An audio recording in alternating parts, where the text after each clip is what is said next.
Welcome, happy warriors. I'm Rabbi Daniel Lappin, your rabbi, revealing how the world really works. That's right. And one of the ways the world really works is that improvement, uplift, and good times can actually emerge from dark and gloomy circumstances, even though when we are in the midst of the troubling times, it seems as if there can be no tomorrow, no sunrise at the end of the dark night. But the truth is that there is, not inevitably, but it can happen. However, there are certain essentials, there are prerequisites in order to turn dark times into bright times and to turn trouble into happiness and gloom into hope. For instance, it is of crucial importance not to settle for where we are. We absolutely have to be able to absorb into our beings our utter and wholehearted rejection of the present as in any way acceptable. That is a lot harder than it sounds. And I'm going to give you some examples, not in order to make anyone feel bad. I mean, if it turns out that you think I'm talking about you, obviously your brain tells you I'm not, but it's almost inevitable that some of the things that I'm speaking about will hit home for you because you, by definition, as a listener of this show, and if you've stuck with it as long as this, then you are already qualified as somebody who is not necessarily happy with things as they are, content with current circumstances, and willing to settle. Now, it is not an easy thing to do, to decide that I am in a place that I don't like. This is not any good, and I really, really mean it, and I'm willing to do whatever it takes to get out of it. Look, this is very hard to do, because one of the features that God built into us is the ability to get used to almost anything, especially if we slid into the circumstances gradually. So let me give some tragic examples. If you are a 47-year-old single, never married, childless man or woman, you're not in a good place.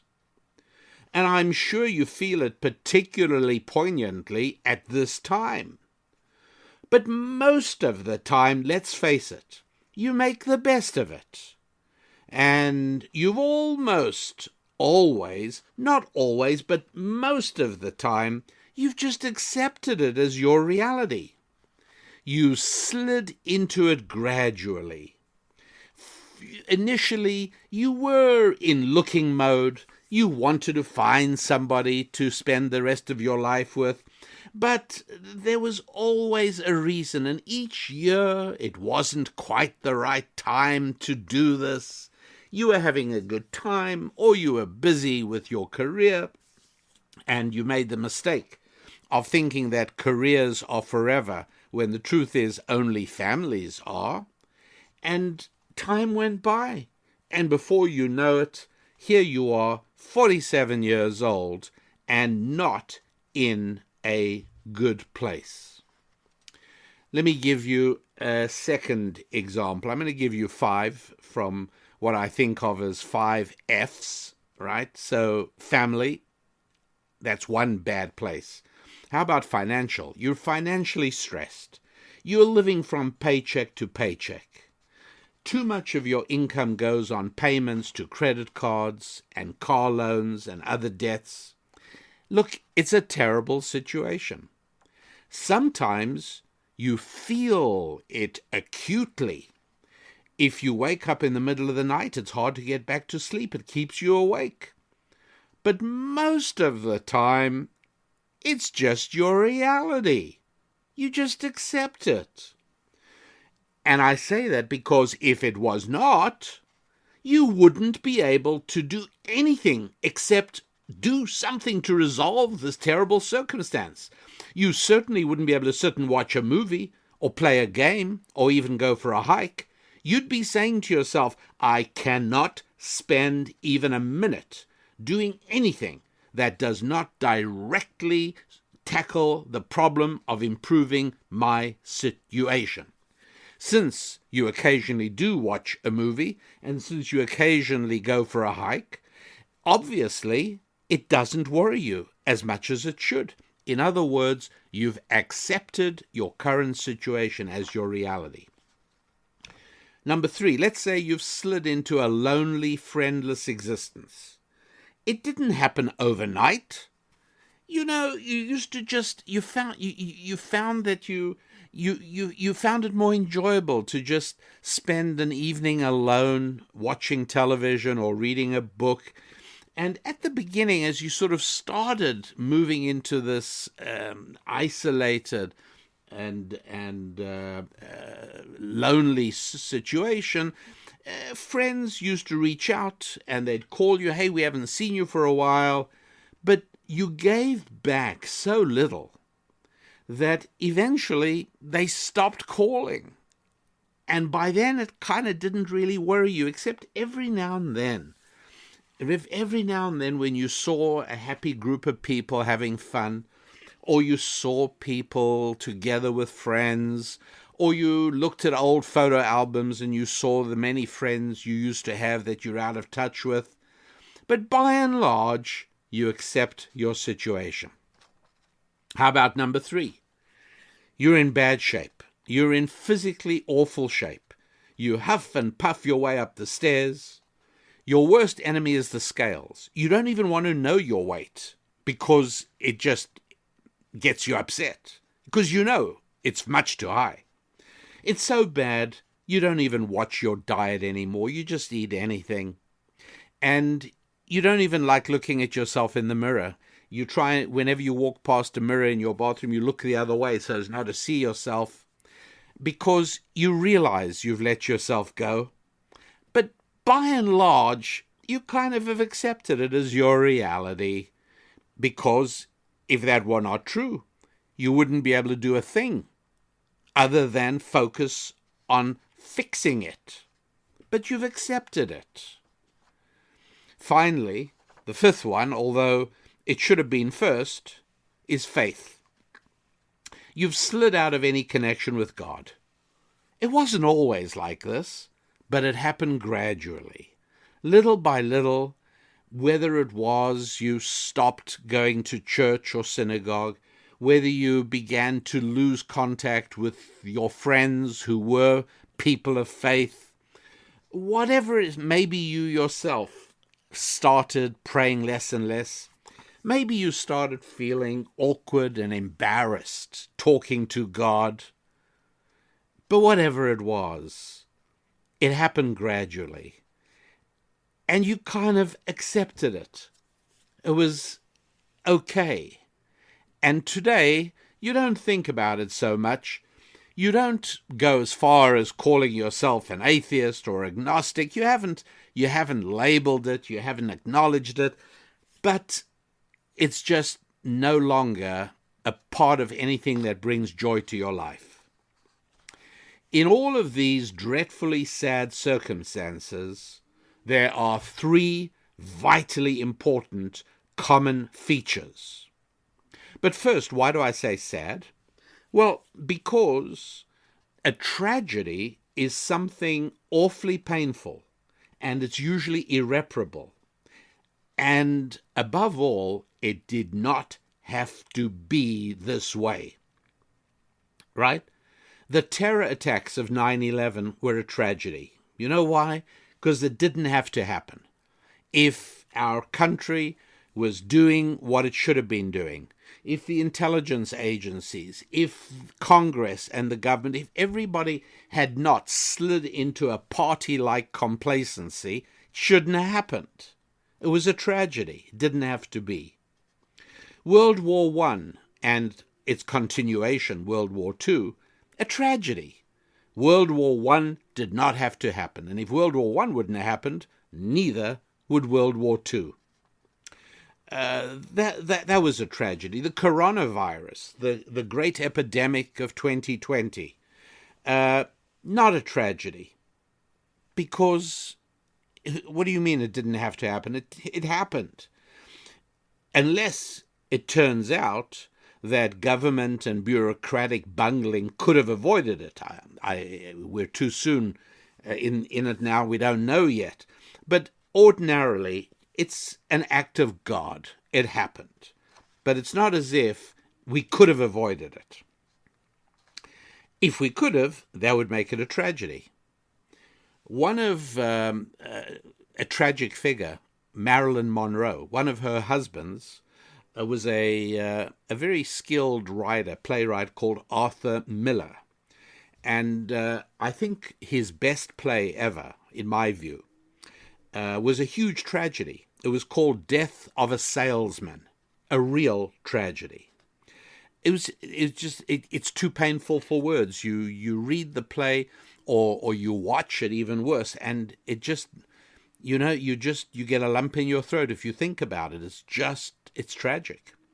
Shakespeare wrote tragic plays: Othello, Macbeth, Hamlet, Romeo and Juliet, King Lear. Come to think of it, he wrote a lot of tragedies.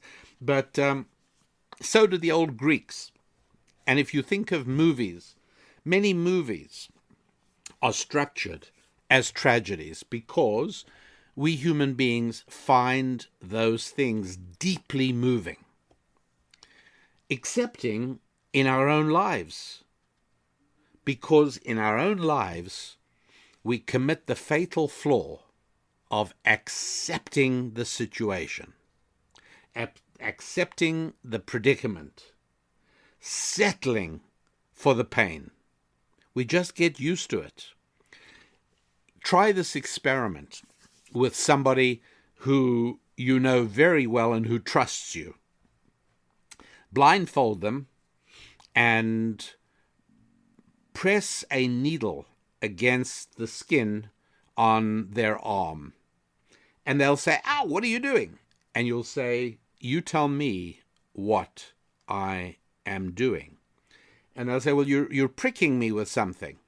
Now, be careful not, while this conversation is going on, don't relinquish the needle. Keep exactly the same pressure you did when you first touched it against their skin. And then after a few moments, it'll be perfectly clear to you that your blindfolded friend is no longer feeling the pin pricking him or her. So increase the pressure just a little bit. "Oh, you did it again!" And retain the pressure there, but talk to them to distract them. And after a few moments, they will obviously not be feeling it anymore. And that might be a good time to end it. However, when this was done to me for the first time, the person who was doing it, I trusted, and I think they had a reason. I know they had a reason for wanting me to really understand this aspect of how God created us.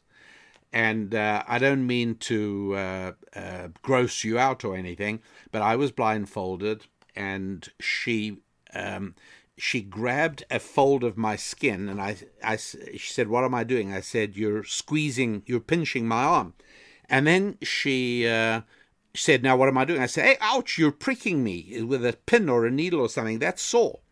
And then she spoke to me, and then I said, "Oh, you did it again." See, but she hadn't really done it again. She had just kept up the pressure. What was really happening was that I was getting used to it. Do you hear what I'm saying? I was getting used to the pain and it wasn't hurting me anymore. And then she did it again. And I said, "Ouch, you did it a third time." Well, not to gross you out, but eventually she took the blindfold off. And I nearly lost my lunch. I nearly threw up because that needle was poked neatly all the way through the fold of skin she was holding between her thumb and her forefinger. That's right. She had poked it right through. Now, this took several times, and each time I thought, to me, it felt like a separate prick. I didn't realize the needle was actually going through my skin. The point was made. If we do nothing, our bodies accustom themselves to the pain. We accept the pain, and it becomes our new acceptable reality. And that is a sure way to condemn yourself to perpetual stagnation, whether it's in finances, whether it's in friendships, whether it's in fitness, whether it is in faith, whatever it is. Acceptance of the pain, so as you no longer even feel it, is a sure way to make certain that you will never improve or change. And so in all of these 5 tragic circumstances I described, with a hypothetical person who had no family and had not built a family, somebody with financial problems, friendship absence, friendship famine, fitness, bad fitness shape, faith. In all of these are tragic because they didn't have to be that way. Number 1, here are the 3, remember I said there are 3 important common features in all these 5 tragic circumstances. Number 1, you made the early mistake or mistakes that resulted in today's painful reality. Whatever you are feeling, whatever pain you're in, whatever isn't right in your life, the odds are that they can be traced to a bad decision or many bad decisions you made sometime in the past. Today's problems are the result of yesterday's bad decisions. And unless you do something about it, starting off with forcing yourself to confront, accept, and even embrace the reality that it is unacceptable, then tomorrow promises to be exactly the same as today. And you know that today was just the same as yesterday. And that is a tragedy.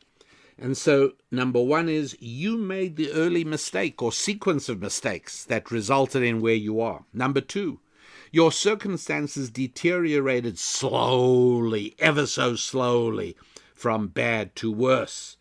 Gradually, incrementally, you didn't notice each individual slide or drop or step. You see, you were never hit by an avalanche. That would have been better.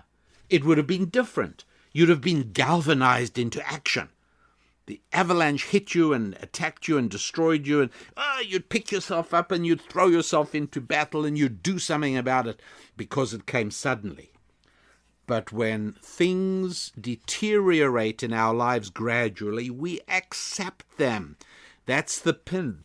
If somebody tried to push a pin through my arm right away, I would explode into violent reaction. You can bet it.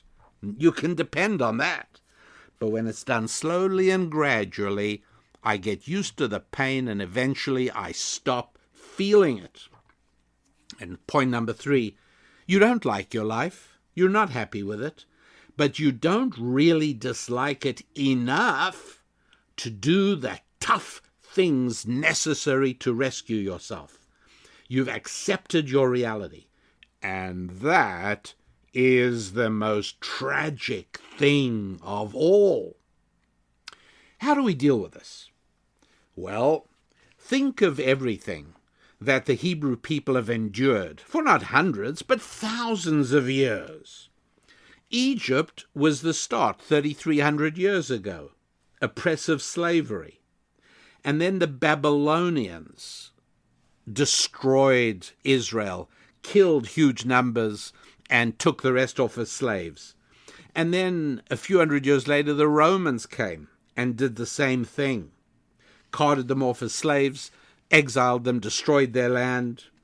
And then followed nearly 40 generations, father to son, son to son, grandson to grandson, 40 generations of pogroms, massacres, oppression, genocide, culminating, of course, in a few million people of my relatives being gassed and incinerated with calm, industrialized efficiency during World War II.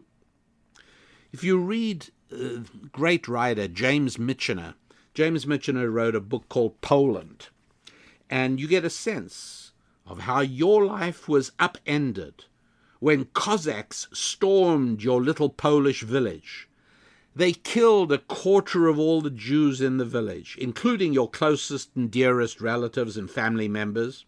They destroyed your property and your livelihood. You survived, but you got to begin life all over again.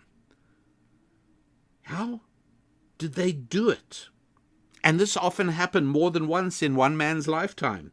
How did they do it?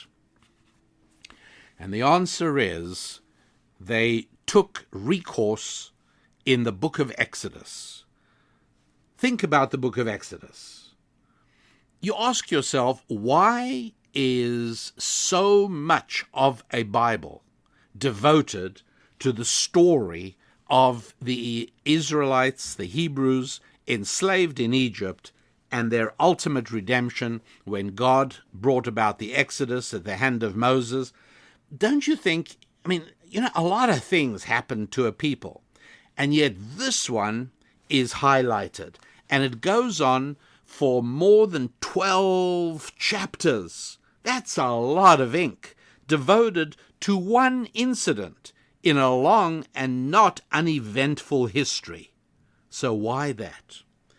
Because, my friends, in ancient Jewish wisdom, the story of the book of Exodus is not a historic narrative about anachronistic events involving obscure and long-forgotten nations.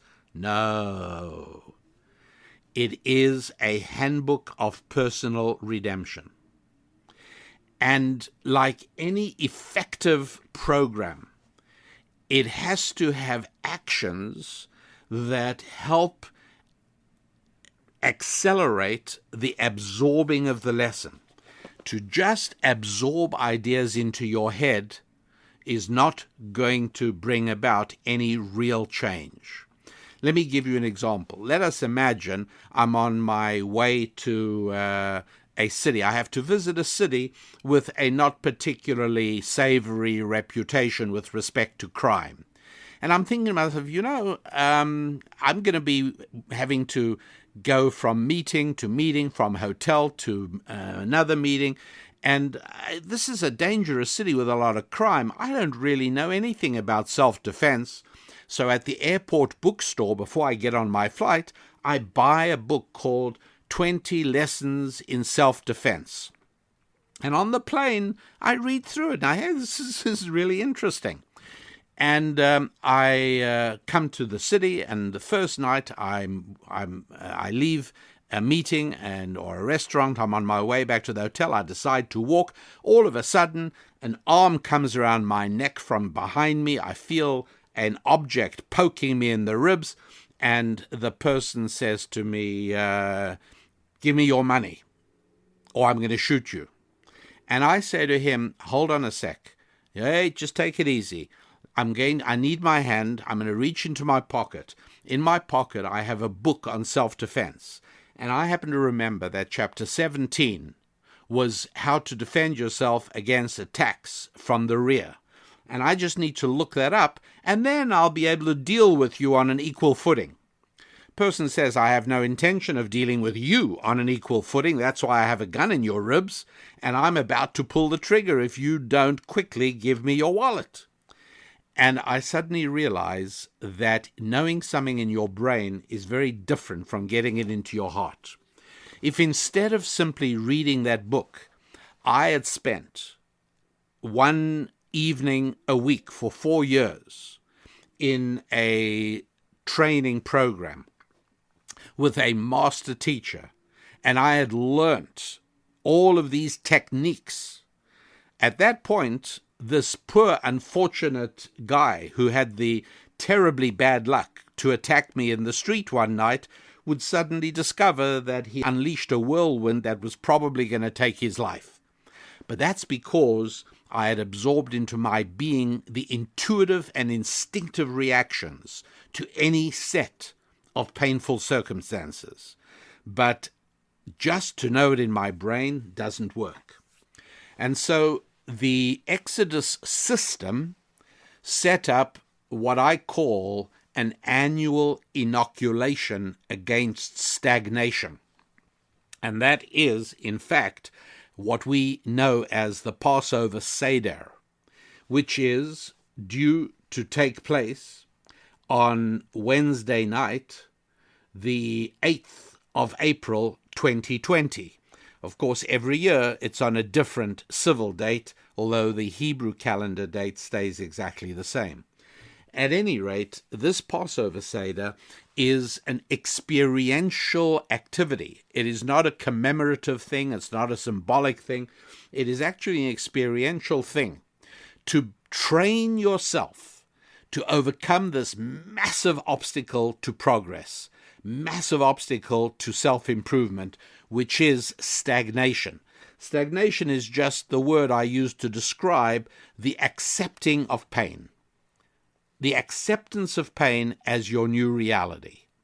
And not until you can overcome that do you stand any hope whatsoever of actually making it out of there and making it possible for people to change and improve and to uplift yourself and promote yourself and elevate yourself so that you can really emerge from the darkness and the gloom into the brightness. But you can only do that if you recognize that the darkness and the gloom is dark and gloomy, not just acceptable as your current reality.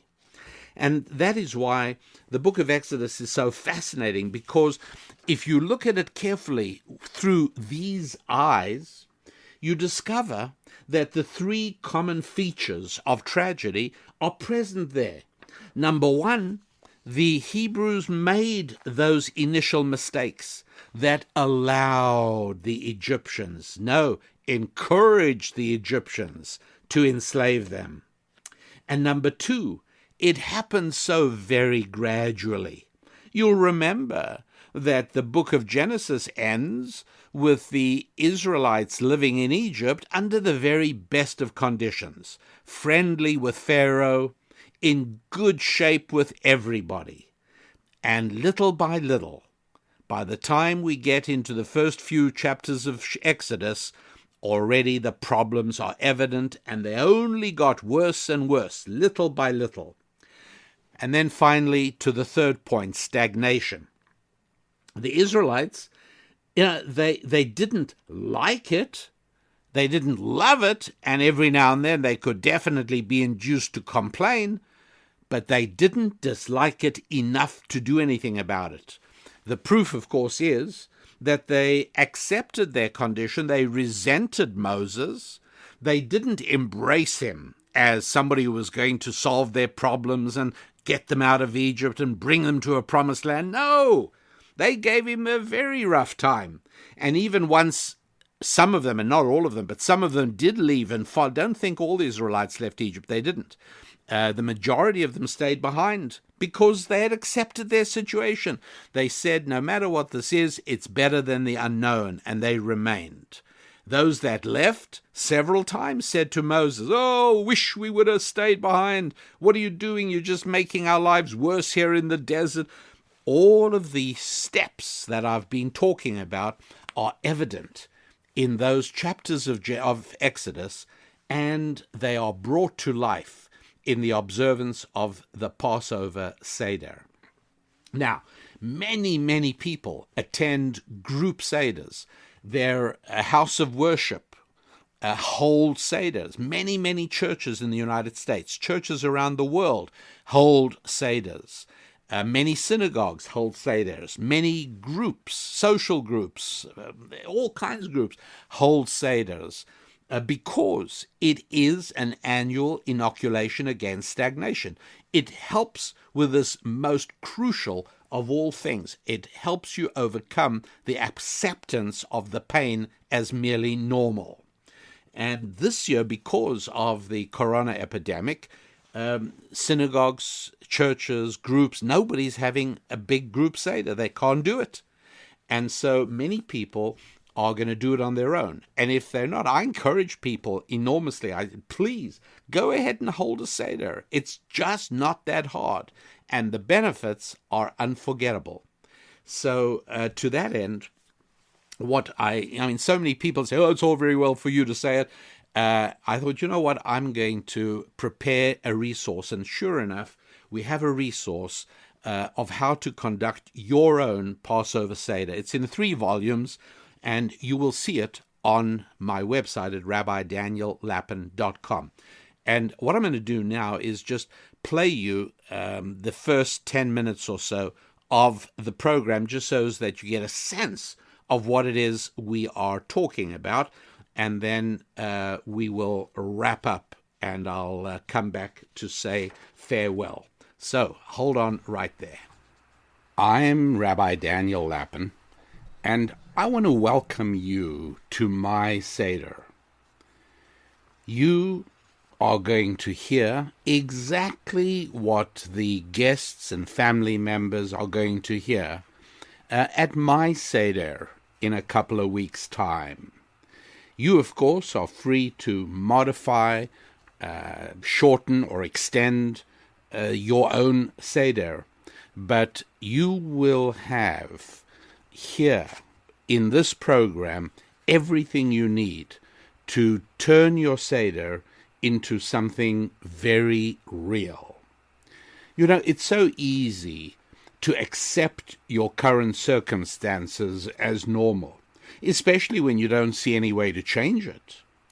You kind of know at the back of your mind you could do better. Relationships with family members, relationships with friends, and yes, relationship with God. Your finances could be better. Wait a second. On Passover? Really? Finances have something to do with Passover? Well, yes. Have you heard the term bread of poverty?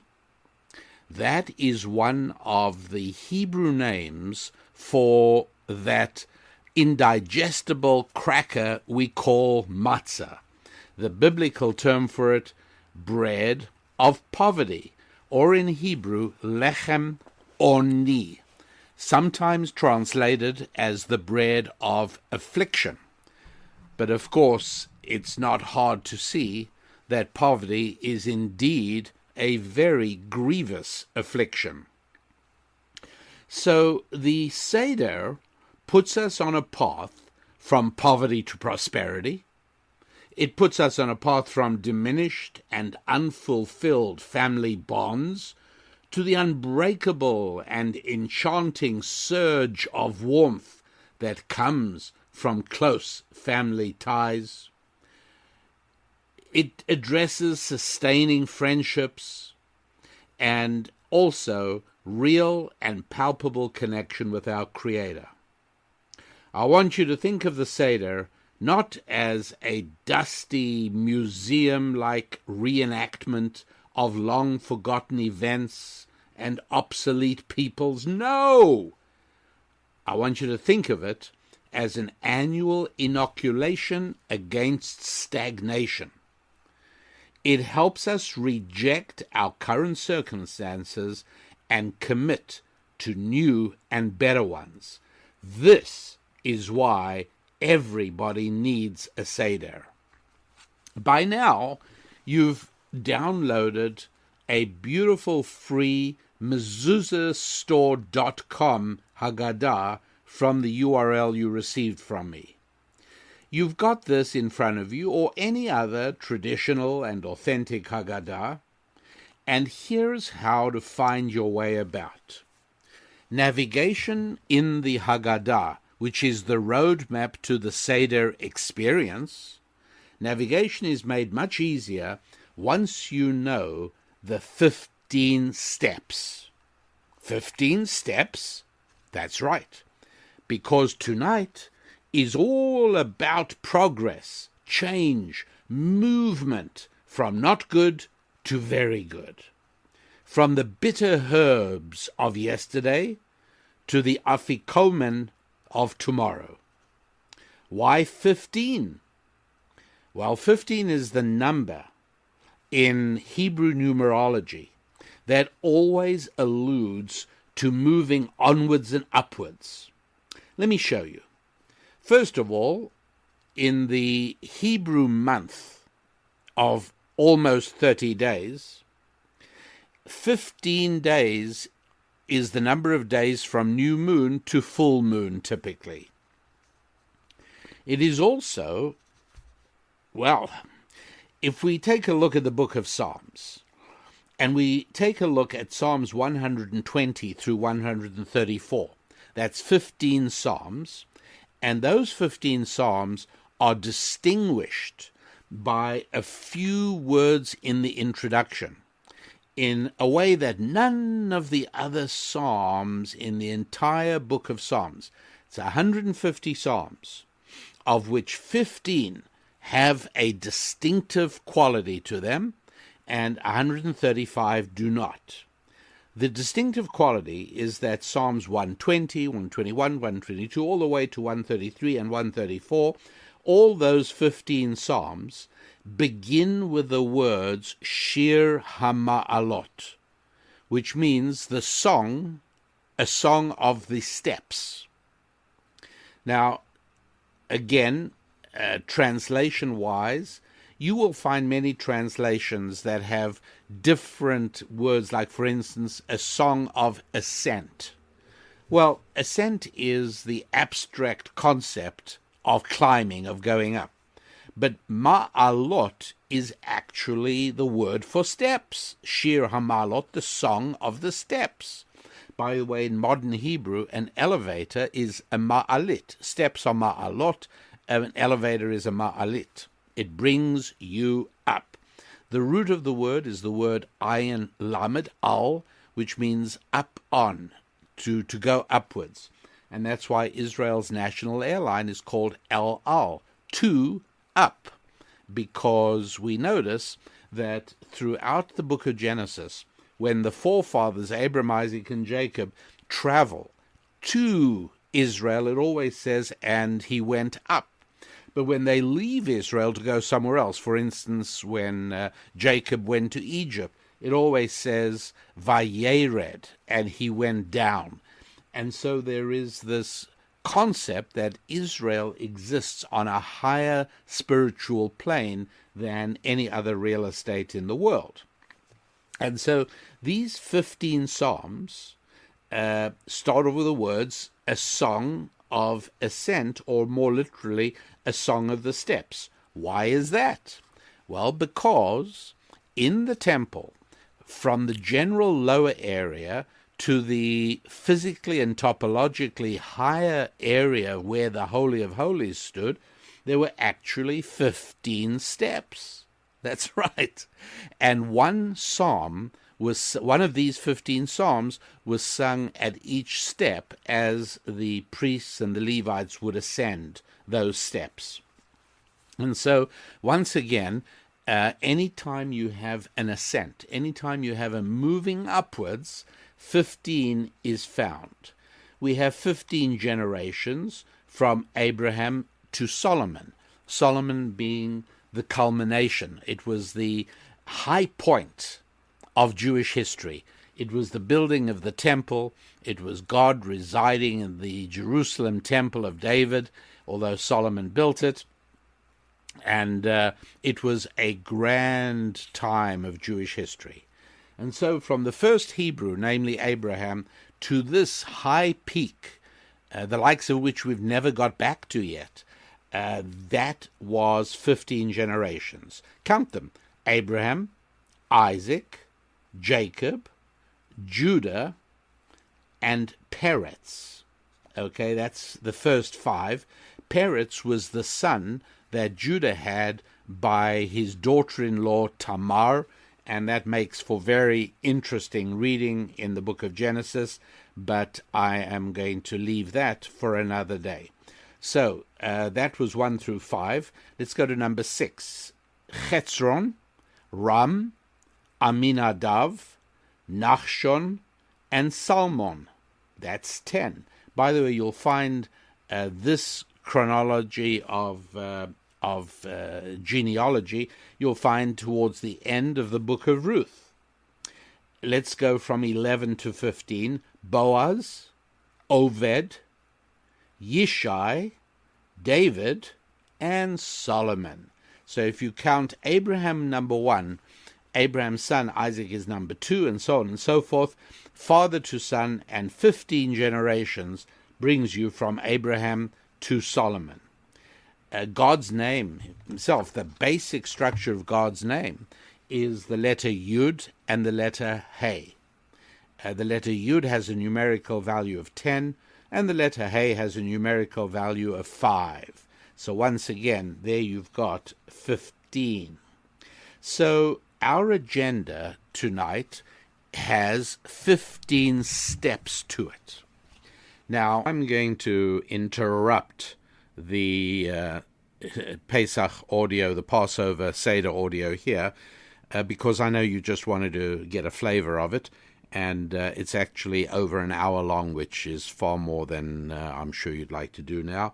So what I'll do is I'll pick it up again 2 minutes from the end, 2 or 3 minutes from the end, and that way you get a flavor of what it's all about. Wishing you a wonderful Passover and a meaningful Seder. The idea, of course, is that bread is unique to human beings. It requires, number 1, deferment of gratification.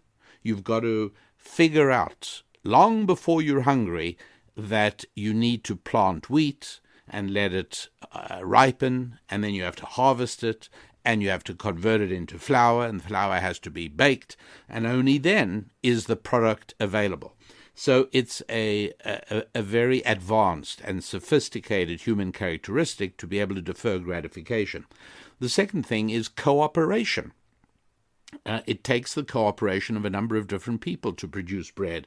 The farmer and the miller and the storekeeper and the baker, and all of these people collaborate, sometimes knowingly and sometimes unknowingly. All of them nonetheless collaborate in order to put a loaf of bread on my table. And that loaf of bread is fundamental. That's why we think of it as a staple. And it's also why both bread and wine are sacramental to many faiths. They are seriously sacramental. Bread, because of this special role as the highest level food, and wine, because of its role in the initial fall, shall we say, of Adam and Eve.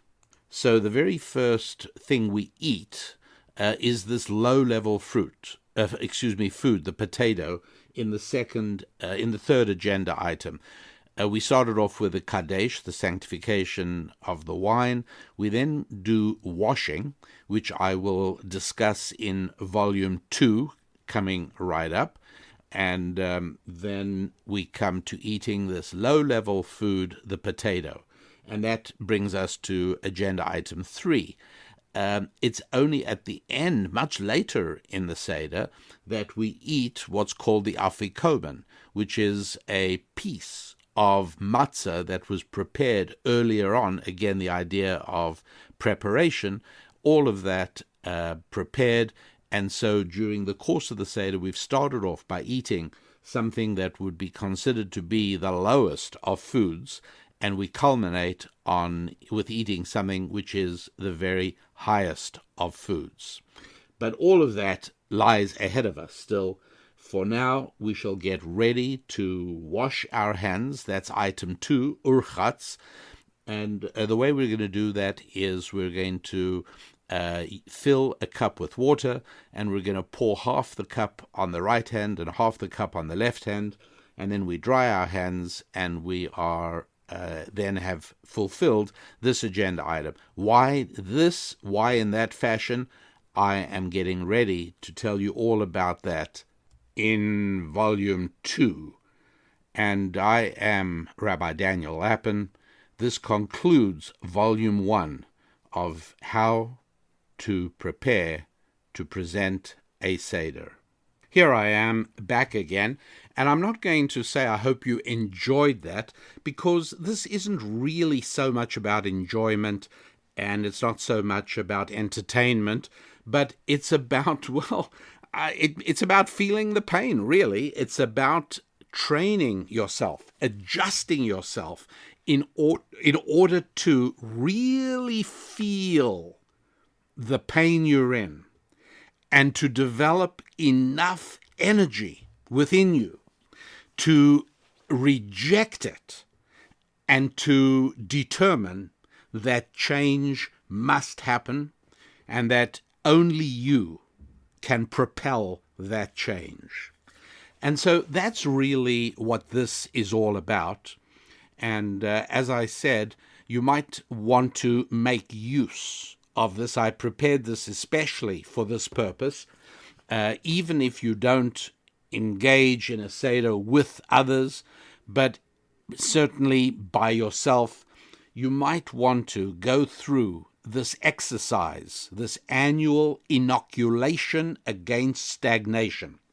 So go to the website at rabbidaniellapin.com and head over to the store where you will see the How to Lead Your Own Passover Seder resource.